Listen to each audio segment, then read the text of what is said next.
चलो स्टार्ट कर रहे हैं। B cell development in the spleen. तो सबसे पहले कल की क्लास अगर तुमको याद होगी तो कल तक हम लोग का इमेच्योर बी सेल्स बन चुके थे। अब ये जो इमेच्योर बी सेल्स होते हैं उस पे एक्सप्रेस होता है एक रिसेप्टर जिसको कहा जाता है स्फिंगोमाइलिन 1 रिसेप्टर।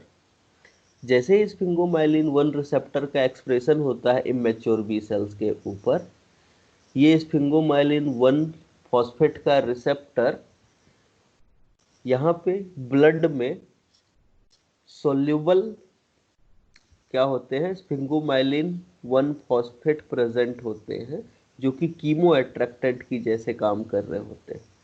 तो इन कीमो अट्रैक्टेंट के प्रेजेंस में हमारे इमेच्योर बी सेल्स जिनके ऊपर स्फिंगोमाइलिन 1 फॉस्फेट का रिसेप्टर था वो बोन मैरो को छोड़ते हैं, बोन मैरो को छोड़ के ब्लड में आ जाते हैं और ब्लड के थ्रू माइग्रेट करते हुए कहाँ पहुंचते हैं, स्प्लिन में पहुंचते हैं। अब जैसे ही ये ब्लड सेल्स स्प्लिन में पहुंचते हैं, इससे हमको क्या करना है, बी सेल्स का फॉर्मेशन करवाना है, मैच्योर बी सेल्स बनवाने हैं। अब मैच्योर बी सेल्स बनने के लिए क्या जरूरी है कि ये इमेच्योर बी सेल्स डिवाइड करे और डिवाइड करके वो अल्टीमेटली मैच्योर बी सेल्स का फॉर्मेशन करवाए। लेकिन मैच्योर बी सेल बनने से पहले दो कंडीशन आती है, तो इसको हम लोग बोल देते हैं ट्रांजिशनल स्टेट। तो दो ट्रांजिशनल स्टेट यहाँ पे देखने को मिलते हैं, एक को कहा जाता है T1, दूसरे को कहा जाता है T2। तो जैसे ही इमेच्योर बी सेल आएगा, इमेच्योर बी सेल्स पहले T1 में कन्वर्ट होगा, फिर T2 में कन्वर्ट होगा, उसके बाद वो मैच्योर बी सेल्स का फॉर्मेशन कर सकता है। तो ये मैच्योर बी सेल्स के बनने के लिए दो तो चाहिए हम लोगों को ट्रांजिशनल स्टेज। जब तक ट्रांजिशनल स्टेट नहीं होगा तब तक यहाँ पे मैच्योर बी सेल्स का फॉर्मेशन नहीं हो सकता। अब देखो, जो मैच्योर बी सेल्स हैं वो खुद कितने तरीके के हो सकते हैं, तीन तरीके के हो सकते हैं। एक हो सकता है B2 सेल्स।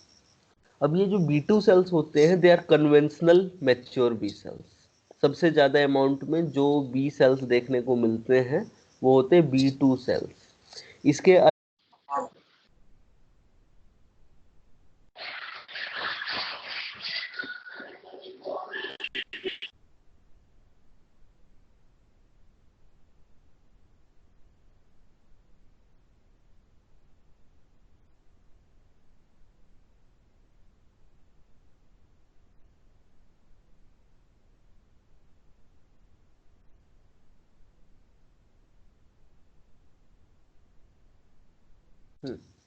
यहाँ तक थे हम लोग कि इमेच्योर बी सेल्स जब मैच्योर बी सेल्स का फॉर्मेशन कर रहे होते हैं, दो ट्रांजिशनल स्टेट आते हैं और इन दो ट्रांजिशनल स्टेट के बाद दो तीन तरीके के मैच्योर बी सेल्स बन सकते हैं। B2 जिसे कन्वेंशनल बी सेल भी कहा जाता है, B1, और इसके अलावा एक और तीसरे तरीके का बी सेल्स का फॉर्मेशन होता है और इसे कहा जाता है T3 ट्रांजिशनल सेल्स।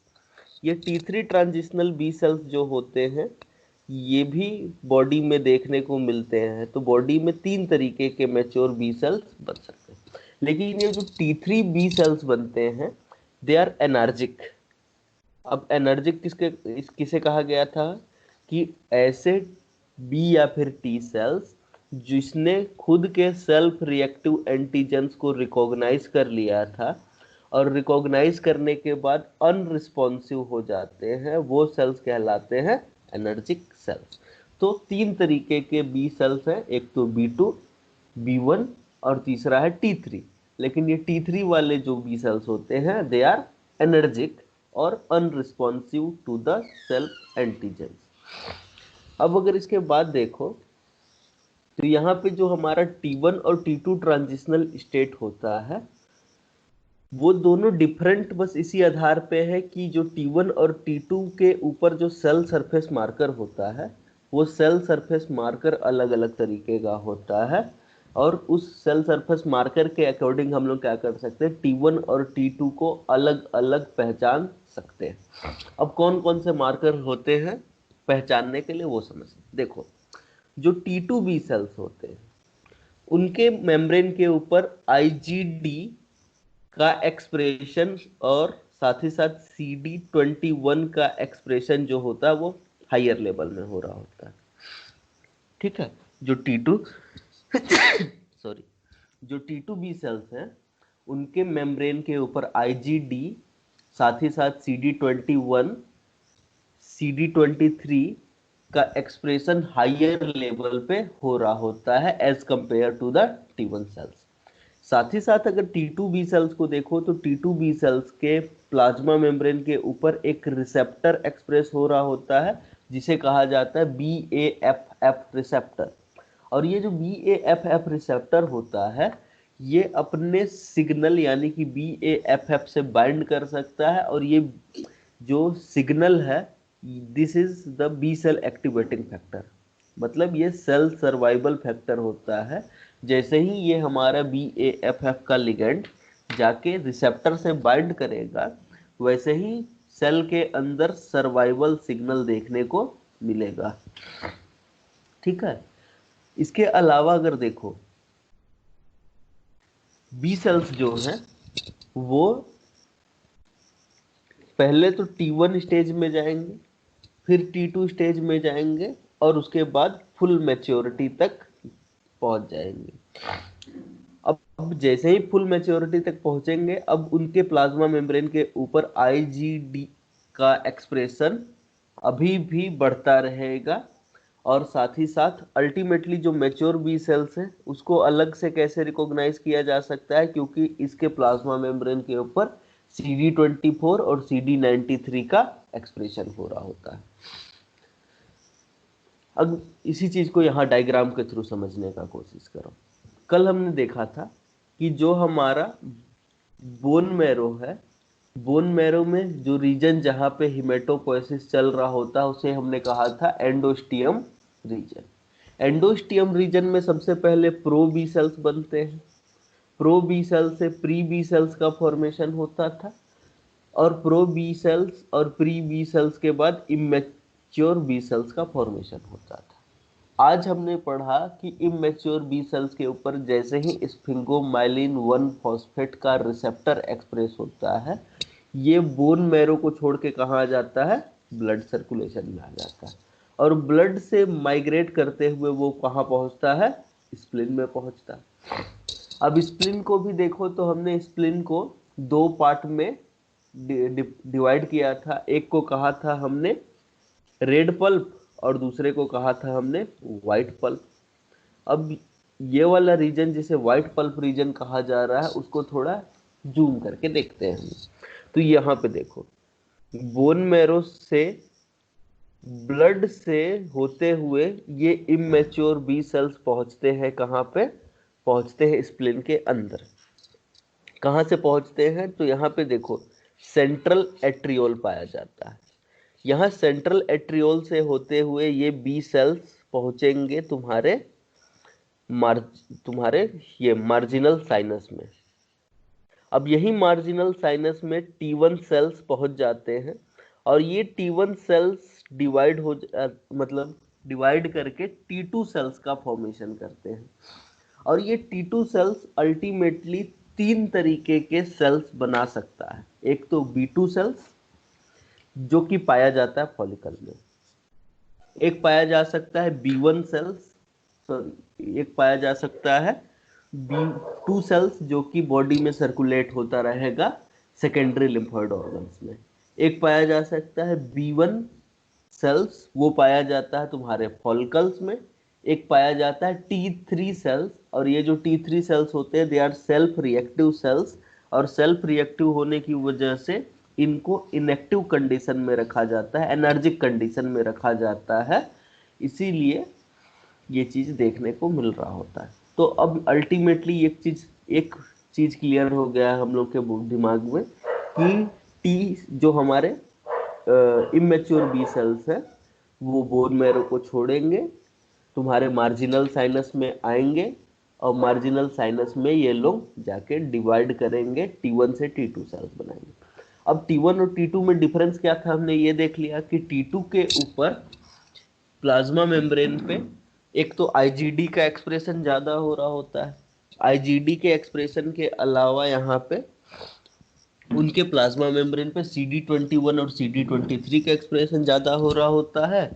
इस तीन के अलावा BAFF नाम का एक रिसेप्टर होता है, और इस रिसेप्टर का एक्सप्रेशन भी ज़्यादा देखने को मिलता है हमको यहाँ पे। और ये जो BAFF का रिसेप्टर होता है वो अपने लिगेंड BAFF से बाइंड करता है, तो ये सिग्नल होता है बी सेल्स के ग्रोथ और डेवलपमेंट के लिए। तो अगर उसके बाद जैसे ही हमारा T2 सेल्स मैच्योर होता है तो उसमें पहली बात तो आईजीडी का एक्सप्रेशन ज़्यादा होता ही है, उसके अलावा क्या देखने को मिलता है, तो उसके अलावा यहाँ पे CD24 और CD93 का एक्सप्रेशन ज़्यादा देखने को मिल जाता है हम लोग को। उसके बाद थोड़ा सा और आगे चलो, जब हमने T1B सेल्स के बारे में बात किया तो T1B सेल्स जो हैं वो क्या कर सकते हैं, अगर T1B सेल्स को हमने माउस के अंदर ट्रांसफर किया, T1B सेल्स को हमने लेबल किया, लेबल करने के बाद इसको एक माउस के अंदर ट्रांसफर कर दिया, तो इससे T2 सेल्स भी बन सकता है, साथ ही साथ B सेल्स भी बन सकता है। ठीक है। उसके बाद सेकेंड एक्सपेरिमेंट किया, सेकेंड एक्सपेरिमेंट में हमने क्या किया, जब T2B सेल्स को इंटर करवाया तो T2B सेल्स क्या कर सकता है, वो सीधा सीधा B सेल्स का फॉर्मेशन करवा सकता है। मीन्स अगर इस एक्सपेरिमेंट को बोलूँ मैं तो कुछ ऐसे बोल रहे हूँ कि अगर हमने T1B सेल को इंटर करवाया तो इससे पहले तो बनता है T2B सेल, और इस T2B सेल से बन जाता है मैच्योर बी सेल। ठीक। लेकिन अगर हमने क्या किया, सीधा सीधा T2 को जब इंटर करवाते हैं तो T2 जैसे ही इंटर होता है उसके कारण मैच्योर बी सेल्स का फॉर्मेशन होता है। तो इससे एक चीज तो पता चल गया कि जो पाथवे है वो कुछ ऐसे चल रहा है कि T1B सेल बनेगा, T1B सेल से T2B सेल बनेगा, और T2B सेल से ही क्या बनेगा, हमारा मैच्योर बी सेल का फॉर्मेशन हो जाएगा। अब ये तो एक्सपेरिमेंट से प्रूफ हो गया। तो टाइम कितना लगता है T1 सेल से मैच्योर बी सेल्स को जब हमको बनाना है, तो जो टोटल टाइम लगता है वो लगता है लगभग 3 से 4 दिनों का। 3 से 4 दिनों के अंदर हम क्या कर सकते हैं, T1 सेल से मैच्योर बी सेल्स का फॉर्मेशन करवा सकते हैं। साथ ही साथ अगर यहाँ पे देखें तो जो most of the T1 B cells होते हैं वो T2 सेल्स का फॉर्मेशन करते हैं स्प्लिन में, मोस्ट ऑफ। लेकिन बहुत कम ऐसे बी सेल्स होते हैं जो कि बोन मैरो से ही T2 स्टेज से निकलते हैं। मीन्स कुछ T2 सेल्स बोन मैरो में भी बनते हैं और कुछ T2 सेल्स स्प्लिन में भी बनते हैं, लेकिन maximum of the T2 sales कहाँ पे देखने को मिलते हैं, हम लोग को स्प्लिन में देखने को मिलते हैं। अब होता ये भी है कि देखो जो T1 सेल्स हैं, अब कल के दिन हमने देखा था कि जो इमेच्योर बी सेल्स बनते हैं, इमेच्योर बी सेल्स के प्लाज्मा मेम्ब्रेन के ऊपर जो रिसेप्टर प्रेजेंट होता है ये होता है IgM प्रकार का। IgM प्रकार का होने के बाद अल्टीमेटली यहाँ पे क्या देखने को मिलता है, IgD नाम का मेम्ब्रेन बाउंड रिसेप्टर देखने को मिलता है। अब T1 वाला जो सेल है उसमें तो IgM पाया जाता है, लेकिन जब ये T2 में डिफरेंशिएट होने जाता है तो यहाँ पे होना चाहिए कि जो M वाला RNA है उसमें अल्टरनेट स्प्लाइसिंग हो और डेल्टा वाले चेन का एक्सप्रेशन स्टार्ट किया जाए। तो इस दो स्टेजेस के बीच में ही यहाँ पे क्या देखने को मिलता है, हमको अल्टरनेट स्प्लाइसिंग वाला इवेंट देखने को मिलता है। तो सेम वैसे ही T1 से T2 में जब डेवलपमेंट हो रहा होता है तो वहां पे mRNA का अल्टरनेट स्प्लाइसिंग होता है, जिसके कारण IgM के जगह पे IgD का एक्सप्रेशन स्टार्ट कर दिया जाता है, और 10 गुना ज्यादा 10 टाइम्स मोर IgD बनते हैं तुम्हारे मैच्योर बी सेल्स के ऊपर। ठीक है। साथ ही साथ इसके बाद देखोगे तो अब जो बी सेल्स आ गए हैं, जो बी सेल्स इमेच्योर थे, कल के क्लास में हमने देखा था कि जो इमेच्योर बी सेल्स अपने बॉडी के खुद के सेल्फ एंटीजन को रिकॉग्नाइज कर लेता था, जो ऑटो रिएक्टिव होता था, उसको कैसे भी करके हम क्या कर सकते थे, बॉडी से एलिमिनेट कर सकते थे। दो तरीके देखे थे हम, एक तरीका था रिसेप्टर एडिटिंग का, दूसरा तरीका था एपोप्टोसिस का। अब या तो उसको एलिमिनेट कर दिया जाएगा या तो बॉडी में इनएक्टिवेट कर दिया जाएगा, एनर्जी जिसे कहा था। अब इसके कारण बॉडी में सेल्फ टॉलरेंट मेंटेन किया जाता है। तो यही सेम कंडीशन देखने को मिलता है हमको कहाँ पे, स्प्लीन के अंदर भी। तो वो T1 सेल्स जो कि सेल्फ रिएक्टिव होंगे, उन T1 सेल्स को बॉडी में से एपोप्टोसिस के द्वारा एलिमिनेट किया जा सकता। अब कैसे हमको पता चलेगा कि कौन से सेल्स को एपोप्टोसिस में भेजना है और कौन से सेल्स को एपोप्टोसिस में नहीं भेजना? तो सिंपल सा चीज देखो, ऐसे T1 बी सेल्स जो बॉडी के खुद के एंटीजन के साथ बाइंड करेंगे, तो वहां पे जैसे ही एंटीजन के साथ बाइंडिंग होगी बी सेल रिसेप्टर की, वैसे ही वहां पे सिग्नलिंग चलना स्टार्ट हो जाएगा। और जैसे ही सिग्नलिंग चलना स्टार्ट होगा, अब टाइम से पहले सिग्नलिंग चलना स्टार्ट हो जाएगा तो उन सेल्स के अंदर एपोप्टोसिस हो जाएगा, क्योंकि बी सेल रिसेप्टर से सिग्नलिंग तब चलनी चाहिए जब मैच्योर बी सेल बन चुका हो। लेकिन अगर T1 बी सेल्स में ही सिग्नलिंग चलना स्टार्ट हो गया है, मीन्स ये कंडीशन ये है कि यहाँ पे हम अपने बॉडी के खुद के एंटीजन को रिकॉग्नाइज कर रहे हैं। तो ऐसे T1 बी सेल्स को निगेटिवली सेलेक्ट कर दिया जाता है और निगेटिव सिलेक्शन करने के बाद इनको मार दिया जाता है। ठीक है, यही चीज को यहाँ पे देख सकते हो। देखो, यह है तुम्हारा वो वाला रीजन जहाँ पे अभी तुरंत हमारे T1 सेल्स आए।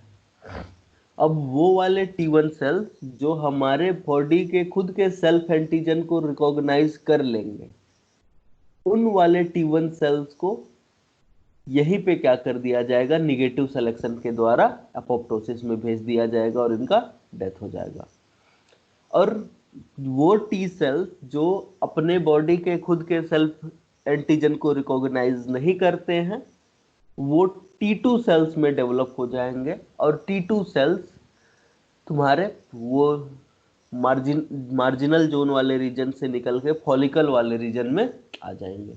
और फॉलिकल वाले रीजन के अंदर T2 सेल्स में से भी कुछ T2 cells mature B cells का फॉर्मेशन कर सकते हैं और कुछ T2 सेल्स का डेथ हो जाता है।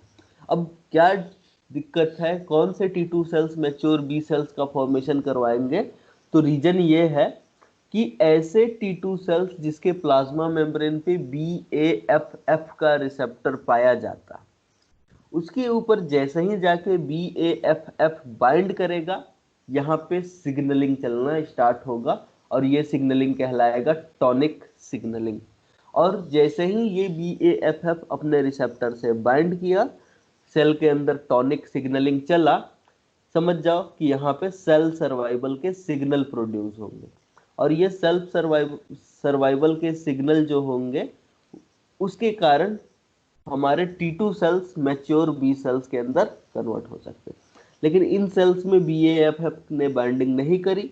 जब बाइंडिंग नहीं करी तो ये सेल्स के पास सिग्नल नहीं है, तो ये सेल्स एपोप्टोसिस के थ्रू डाई हो सकते हैं, मारा जा सकता है इनको। ठीक, अब सेम चीज, अब जैसे ही क्या होता है, मैच्योर B2 सेल्स बनते हैं। मैच्योर B2 सेल्स के ऊपर प्लाज्मा मेम्ब्रेन पे IgD का एक्सप्रेशन ज्यादा होता है और IgM का एक्सप्रेशन इंटरमीडिएट लेवल का देखने को मिलता है। और ये मैच्योर बी सेल्स ब्लड में और सेकेंडरी लिम्फोइड ऑर्गन में रिसर्कुलेट होते रहते हैं।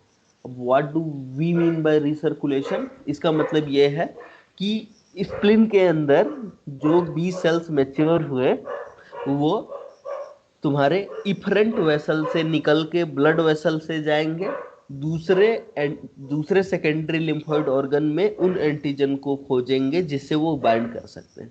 अगर बाइंडिंग हो गई तो आगे रिस्पॉन्स मिलेगा, अगर बाइंडिंग नहीं हुई तो रिस्पॉन्स देखने को नहीं मिलेगा और वो लोग फिर से सर्कुलेट होकर किसी दूसरे सेकेंडरी लिम्फोइड ऑर्गन में चले जाएंगे। तो कुछ मैच्योर बी सेल्स जो कि B2 बी सेल्स हैं वो ब्लड में रीसर्कुलेट होते रहते हैं। हर बार ब्लड से होते हुए वो किसी सेकेंडरी और lymphoid organ, secondary lymphoid organ कौन सा है, एक तो लिम्फ नोड और स्प्लिन, उसके बी सेल फॉलिकल वाले रीजन में इंटर करेंगे और इंटर करने के बाद बी सेल फॉलिकल में इंटर करने के बाद एंटीजन को रिकॉग्नाइज करेंगे। तो B2 सेल्स माइग्रेट करके फॉलिकल्स में इंटर कर जा रहे हैं, इसीलिए ये वाले B2 बी सेल्स कहलाते हैं फॉलिकुलर बी सेल्स, क्योंकि अल्टीमेटली सर्कुलेट होके ये लोग कहाँ पे चले जाते हैं, फॉलिकल्स में चले जाते हैं और इन्हीं फॉलिकल्स में एंटीजन के इनकाउंटर के बाद रिस्पॉन्स जनरेट किया जाता है। ठीक है, और देखो बी सेल्स को जब रिस्पॉन्स जनरेट करना है तो उनको टी सेल्स की जरूरत पड़ेगी। तो follicular B cells T cell के हेल्प से एक्टिवेट होंगे और एक पर्टिकुलर एंटीजन के अगेंस्ट में एंटीबॉडी जनरेट करके रिस्पॉन्ड शो कर सकते हैं। तो ये पूरा का पूरा बात हुआ तुम्हारे B2 सेल्स के बारे में। ठीक, एक बार फट से रिवाइज कर लेते हैं B2 सेल्स के बारे में क्या पढ़ा हमने। तो हमने ये पढ़ा कि जो बी सेल्स बने थे अभी बोन मैरो में, उनके ऊपर स्फिंगोमाइलिन 1 फॉस्फेट के रिसेप्टर का एक्सप्रेशन होता है। जैसे ही वो ब्लड में स्फिंगोमाइलिन 1 फॉस्फेट को रिकॉग्नाइज करते हैं, वो बोन मैरो से ब्लड में आ जाते हैं और ब्लड से होते हुए स्प्लिन तक पहुंच जाते हैं। अब जैसे ही यहाँ पे देखोगे तो बी सेल्स मैच्योर सेल्स बनने से पहले दो ट्रांजिशनल कंडीशन स्टेज में हो सकता है, एक तो T1 हो सकता है और एक T2 हो सकता है। और ये इमैच्योर बी सेल्स T1 और T2 स्टेज से होते हुए मैच्योर बी सेल्स का फॉर्मेशन कर सकता है। मैच्योर बी सेल्स खुद तीन तरीके के हो सकते हैं। पहला तो B2 सेल्स, जिसके बारे में अभी हमने पढ़ा, जिसको हमने फॉलिकुलर बी सेल्स भी कहा है, ये कन्वेंशनल बी सेल्स होते हैं। दूसरे तरीके के मैच्योर बी सेल्स हो सकते हैं B1 सेल्स, और तीसरे तरीके के मैच्योर बी सेल्स हो सकते हैं T3 सेल्स। और ये जो T3 सेल्स होते हैं दे आर एनर्जिक और unresponsive because they recognize the self antigen.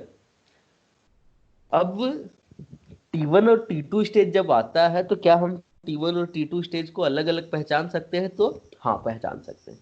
T1 को कंपेयर करो अगर T2 से, तो T2 के ऊपर मेम्ब्रेन बाउंड IgD का एक्सप्रेशन ज़्यादा देखने को मिलता है। CD21 और CD23 का एक्सप्रेशन भी ज़्यादा देखने को मिलता है। साथ ही साथ जो T2 बी सेल्स होते हैं उनके ऊपर BAFF रिसेप्टर पाया जाता है, जो कि BAFF से बाइंड करता है और सेल सर्वाइवल सिग्नल देता है। ठीक, उसके बाद जैसे ही हमारे T2 स्टेज से मैच्योर बी सेल्स का फॉर्मेशन होता है, उनके ऊपर IgD का एक्सप्रेशन और बढ़ता है, साथ ही साथ वहाँ पे CD24 और CD93 का एक्सप्रेशन हो रहा होता है। अब हमको कैसे पता चला कि T1 से T2 बनता है, T2 से ही मैच्योर बनता है? तो हमने माउस के अंदर सेल ट्रांसफर एक्सपेरिमेंट किया। हमने T1 बी सेल्स को लेबल कर दिया और उसको एक माउस के अंदर इंजेक्ट कर दिया। तो हमने ये देखा कि पहले तुम्हारा T2 सेल बनेगा, उससे मैच्योर बी सेल बनेगा। दूसरे एक्सपेरिमेंट में हमने क्या किया, T2 बी सेल्स को लेबल करके ट्रांसफर किया, तो उससे ओनली और ओनली मैच्योर बी सेल बना, T1 सेल्स तो बना नहीं। तो इससे ये पता चलता है कि T1 से T2 बनता है और उससे मैच्योर सेल्स का फॉर्मेशन होता है। टाइम कितना लगता है? तो T1 सेल से मैच्योर बी सेल बनने के लिए 3 से 4 दिनों का टाइम लग सकता है। अब वो जो most of the T1 B cells होते हैं वो T2 सेल्स में कन्वर्ट होते हैं स्प्लिन में, लेकिन कुछ जो सेल्स होते हैं वो T2 स्टेज में बोन मैरो के अंदर ही डिफ्रेंशिएट हो जाते हैं और T2 स्टेज में ही बोन मैरो से निकल के सर्कुलेशन में आते हैं।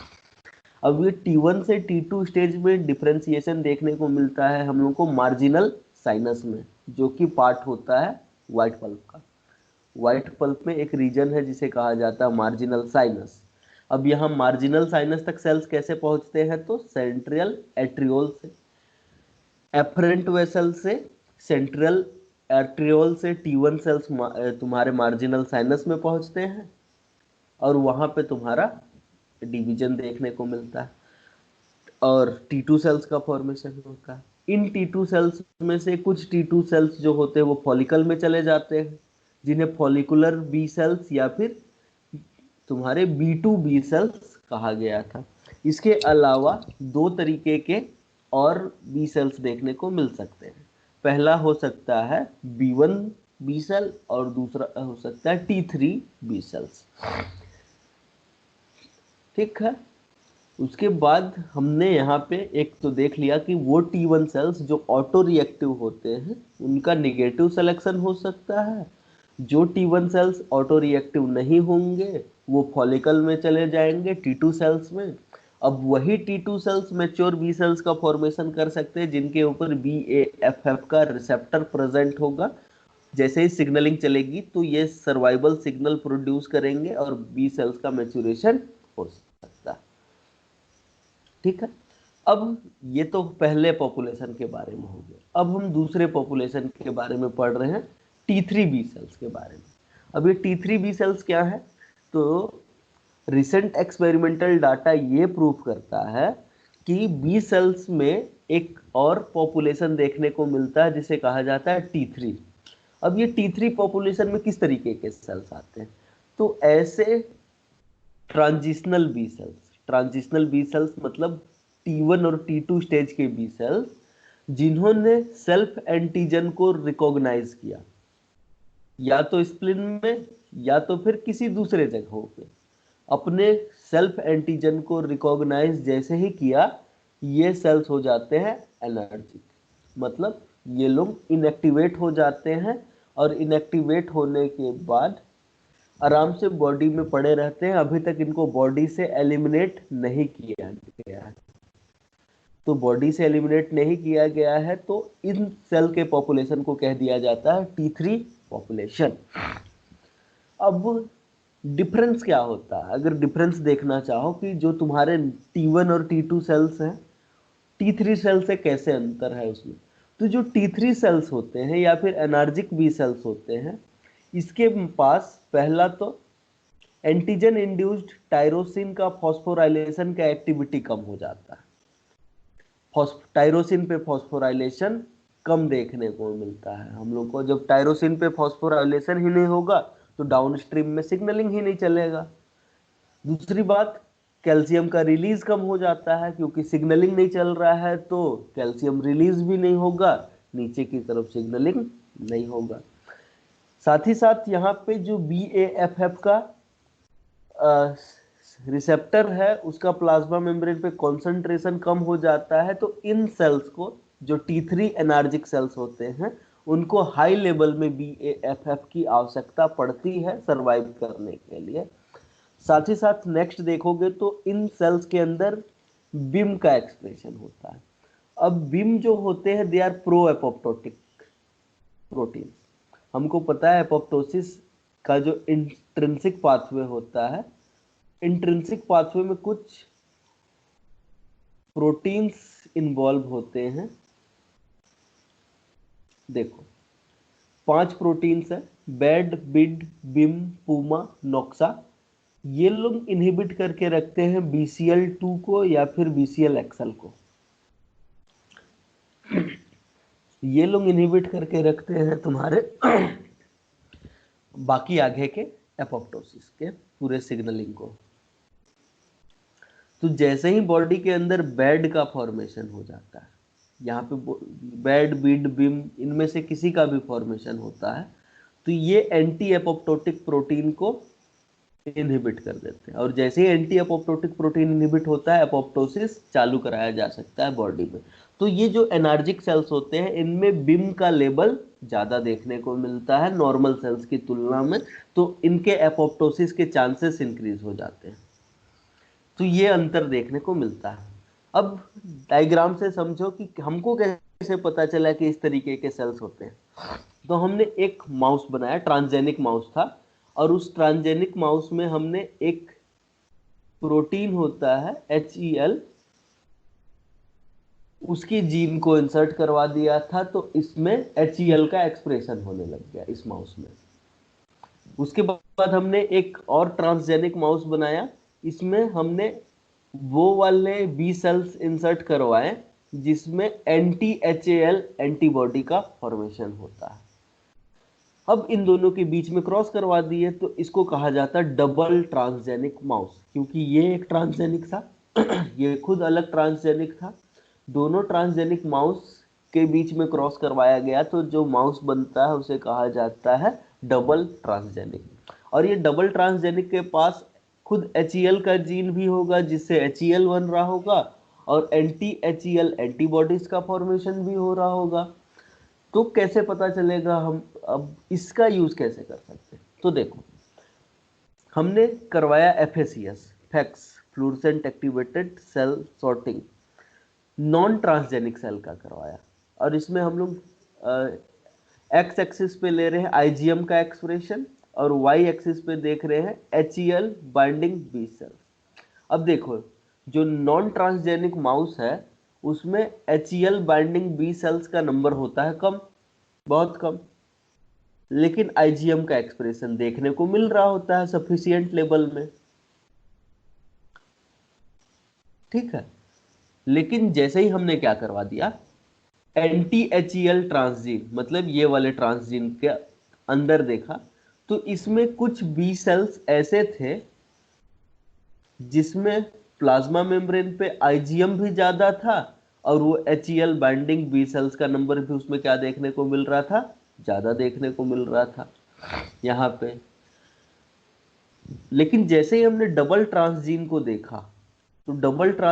देखा, तो यहाँ पे एक पूरा का पूरा सेल का पॉपुलेशन देखने को मिल गया जो कि HEL के अगेंस्ट में तो था, लेकिन ये HEL बॉडी के खुद का एंटीजन था।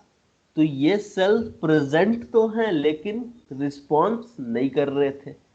इन्हीं सेल्स को जब स्टडी करना स्टार्ट किया गया तो पता चला कि ये सेल्स कौन से सेल्स हैं, T3 सेल्स हैं, जो कि सेल्फ एंटीजन को रिकॉग्नाइज करके इनएक्टिवेट हो गए हैं, यानी कि एनर्जिक हो गए हैं, अनरिस्पॉन्सिव हो गए।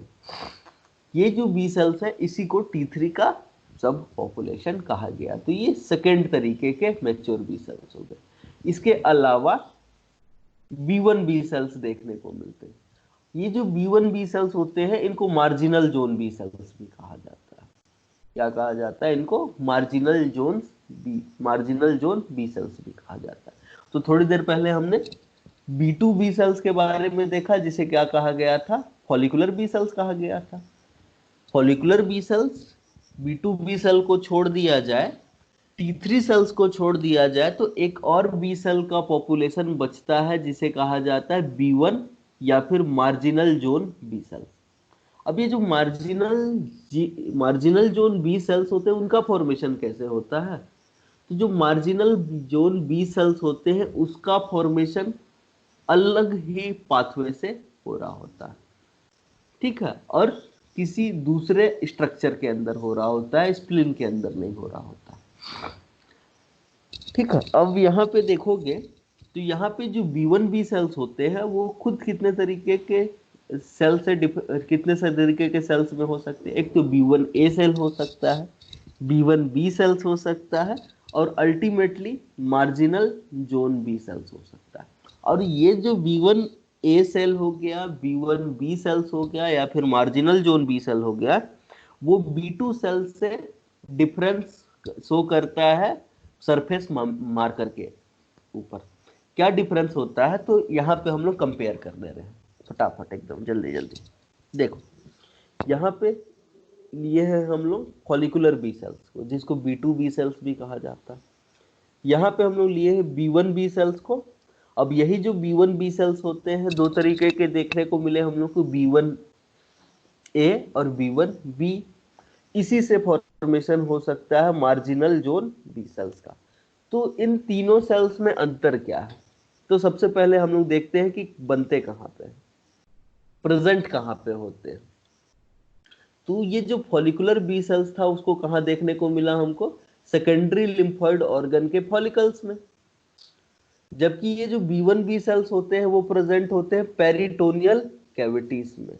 पेरिटोनियल कैविटी के साथ ही साथ ये प्लूरल कैविटी में भी देखने को मिल सकता है। अब ये जो मार्जिनल जोन बी सेल्स होते हैं ये स्पेशल है। स्पेशल इसलिए है क्योंकि ये स्प्लीन के मार्जिनल जोन में देखने को मिलते हैं और कहीं पे ये देखने को नहीं मिलते। अब मार्जिनल जोन किसे कहा गया था? तो याद करो, जब हमने स्प्लीन का स्ट्रक्चर देखा था तो स्प्लीन के स्ट्रक्चर में जो पाल्स रीजन है, ये दिखाता हूँ डायग्राम। हाँ, यहाँ पे देखो, ये था तुम्हारा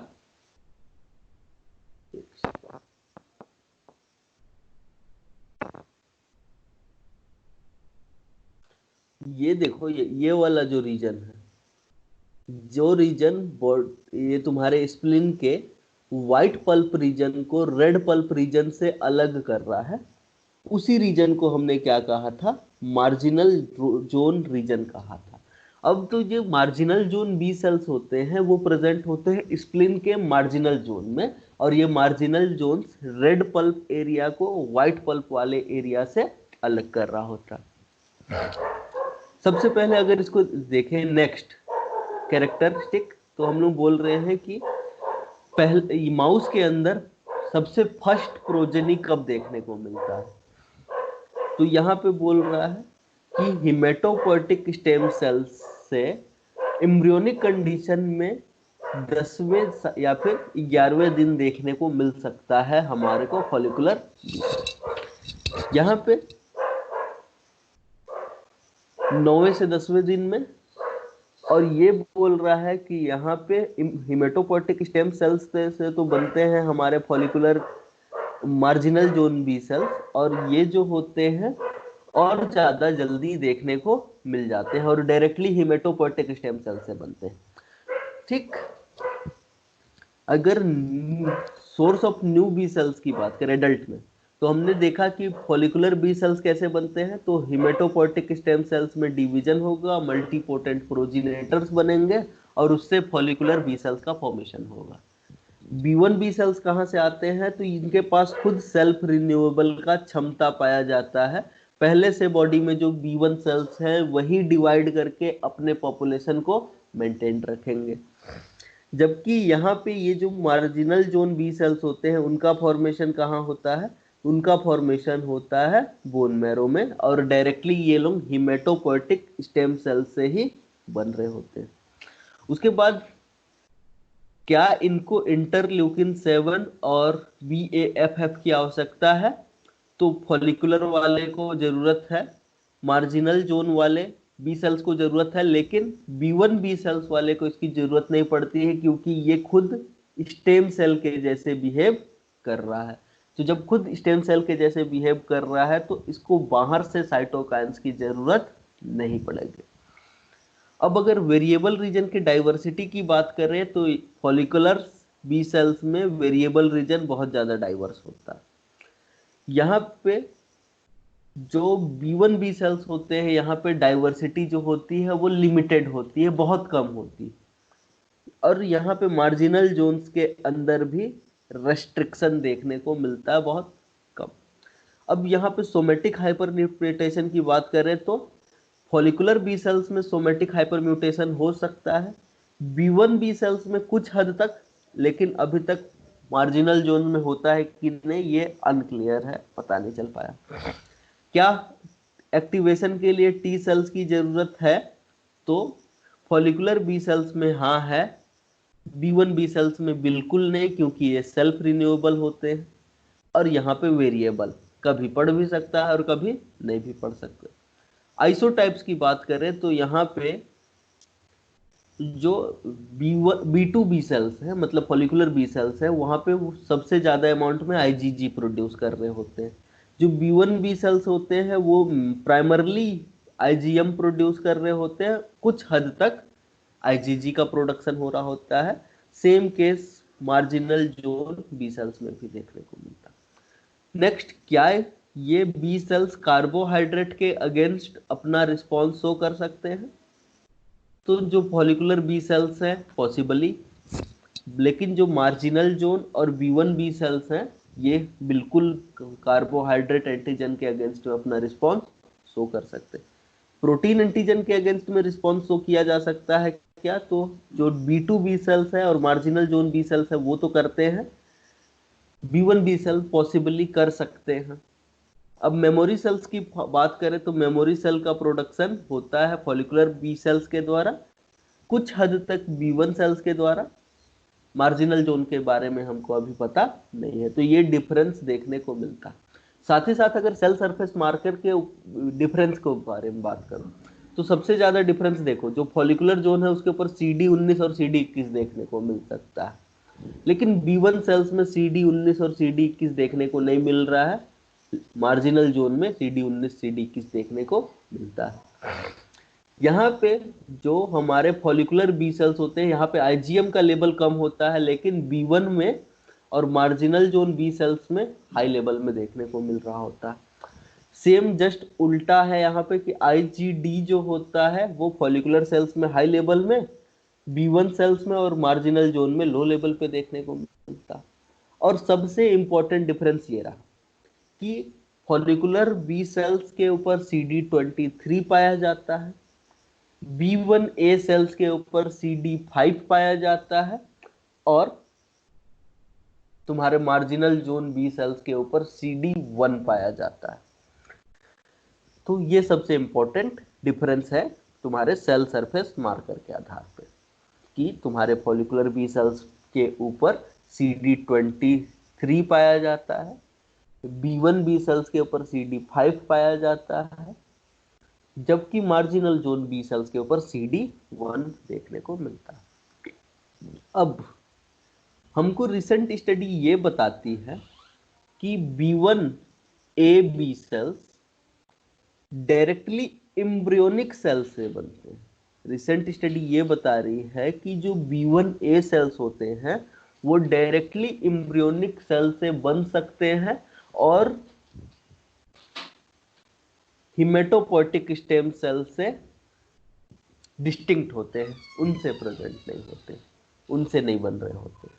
तो ये जो B1 बी सेल्स जो डायरेक्टली एम्ब्रियोनिक प्रिकर्सर से बने वो प्रेजेंट होते हैं या तो प्लूरल कैविटी में या तो पेरिटोनियल कैविटी में, और ये अपने आप इनके पास सेल्फ रिन्यूएबल की क्षमता पाई जाती है और ये जिंदगी भर B1A सेल्स का फॉर्मेशन कर सकते हैं।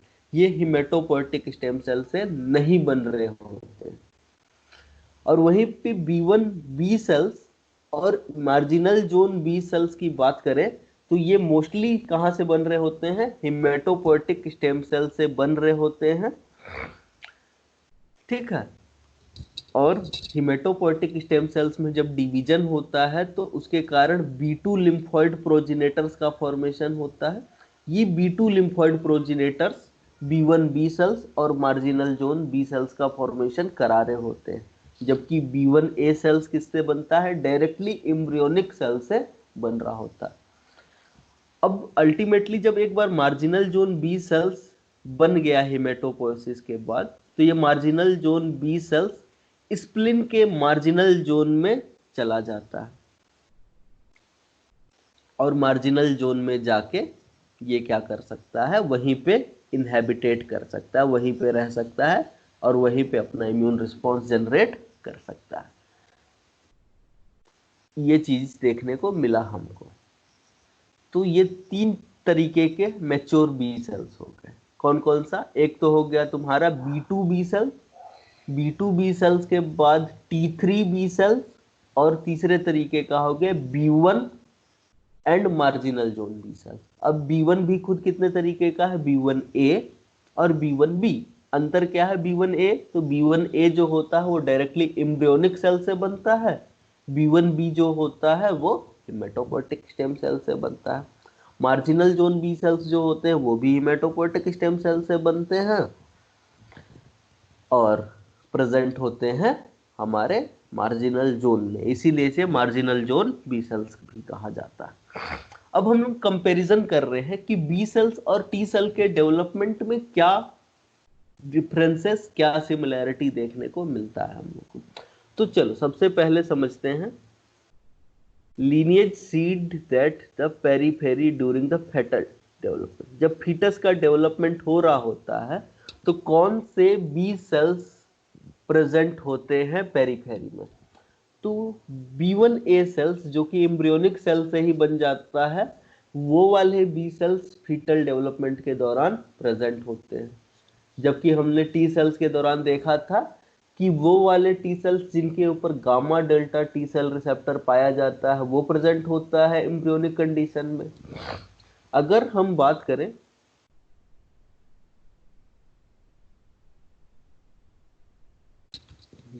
हिमेटोपोएटिक स्टेम सेल से बोन मैरो में कौन कौन से सेल्स बनते हैं? तो हिमेटोपोएटिक स्टेम सेल से प्रेजेंट होते बनते हैं B2 B cells and marginal zone B cells. T cells की बात करें तो यहाँ पे alpha beta T cell receptor वाले टी सेल्स देखने को मिल सकते हैं। क्या थाइमस में डेवलपमेंट होता है? तो बी सेल्स का थाइमस में डेवलपमेंट नहीं होता है, किसका होता है? टी सेल्स का होता है। इम्यूनोग्लोबुलिन हैवी चेन या फिर टीसीआर बीटा जीन का रीअरेंजमेंट डीजे रिकॉम्बिनेशन से स्टार्ट होता है और VDJ रिकॉम्बिनेशन पे खत्म होता है। तो हाँ, दोनों केस में जब हैवी चेन या फिर बीटा चेन का रीअरेंजमेंट होता है तो सबसे पहले डी और जे के बीच में रिकॉम्बिनेशन होता है, फिर ये जो डीजे वाला सीक्वेंस है वो जाके वेरिएबल वाले सीक्वेंस के साथ बाइंड करता है दोनों बी सेल्स और टी सेल्स में। अब नेक्स्ट अगर हम लोग बात करें, the heavy chain of the B cell receptor और beta chain of the T receptor is expressed with a surrogate chain. तो क्या सरोगेट चेन के साथ एक्सप्रेशन होता है? तो हाँ, बी सेल के केस में हमने बोला था कि सरोगेट लाइट चेन का एक्सप्रेशन हो रहा होता है और टी सेल्स के केस में बीटा चेन के साथ प्री अल्फा चेन का एक्सप्रेशन देखने को मिल रहा होता है। और जब तक ये दोनों प्री बी सेल रिसेप्टर या फिर pre T cell receptor plasma membrane पे एक्सप्रेस नहीं हो जाता है तब तक ये सेल्स आगे डिवाइड नहीं कर सकते। अगर सिग्नलिंग की बात करें तो क्या बी सेल रिसेप्टर या फिर T cell pre B cell receptor या फिर प्री टी सेल रिसेप्टर से सिग्नलिंग चलती है और सिग्नलिंग चलने के बाद बी सेल रिसेप्टर के लाइट चेन और टी सेल रिसेप्टर के अल्फा चेन में रीअरेंजमेंट स्टार्ट होता है? तो हाँ, प्री बी सेल रिसेप्टर या फिर प्री टी सेल रिसेप्टर के द्वारा सिग्नलिंग चलती है और उस सिग्नलिंग के द्वारा प्री बी सेल रिसेप्टर्स में से लाइट चेन का रीअरेंजमेंट स्टार्ट हो जाता है और प्री टी सेल रिसेप्टर के द्वारा अल्फा चेन का रीअरेंजमेंट स्टार्ट हो जाता है। अब बोल ये रहा है कि क्या बी सेल रिसेप्टर के लाइट चेन में only V and J segment present होता है? हाँ, लाइट चेन में only V and J segment present होता है। D जो होता है वो ओनली और ओनली किस में देखने को मिलता है हमको?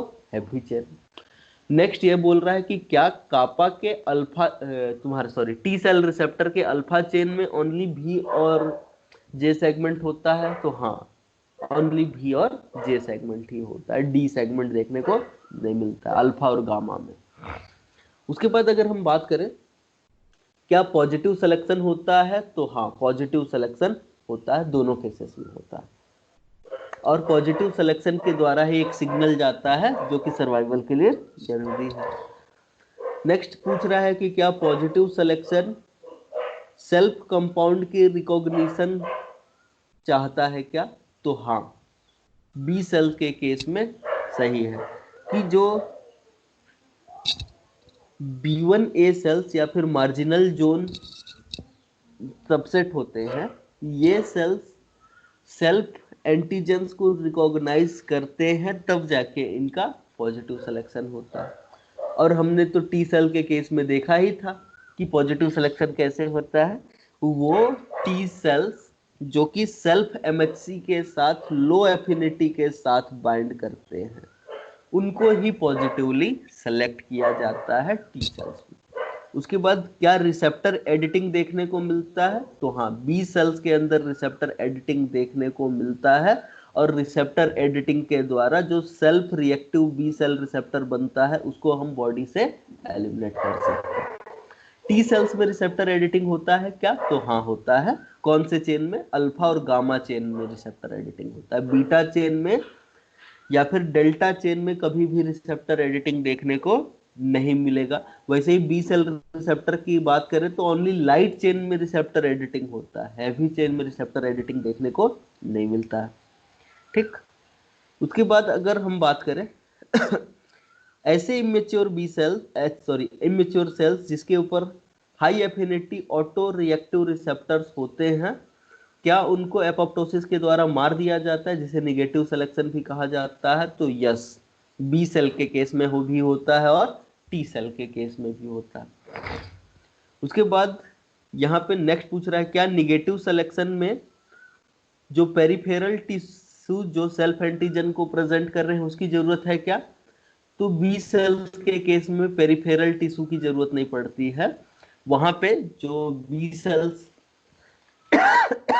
में निगेटिव सिलेक्शन होता है वहां पे पेरिफेरल टिश्यूज यूज नहीं होते, लेकिन टी सेल्स थाइमस में पेरिफेरल टिश्यूज को देखने को मिलता है हमको। उसके बाद नेक्स्ट अगर बात करें तो क्या निगेटिव सिलेक्शन में एमएचसी के साथ पेप्टाइड प्रेजेंट किए गए हैं उनको रिकॉग्नाइज करना पड़ता है क्या, तो बी सेल के केस में तो एमएचसी को रिकॉग्नाइज ही नहीं किया जाता है। किस में जरूरत पड़ती है, टी सेल्स में जरूरत पड़ती है। क्या एलिलिक एक्सक्लूजन देखने को मिलता है, तो हाँ बी सेल्स के हैवी और लाइट चेन्स दोनों में एलिलिक एक्सक्लूजन देखने को मिलता है। टी सेल्स में अगर बात करो तो बीटा चेन का में एलिलिक एक्सक्लूजन देखने को मिलता है, लेकिन अल्फा चेन में एलिलिक एक्सक्लूजन नहीं होता है। इसीलिए एक ही टी सेल के ऊपर एक से अधिक अल्फा चेन देखने को मिल सकते हैं।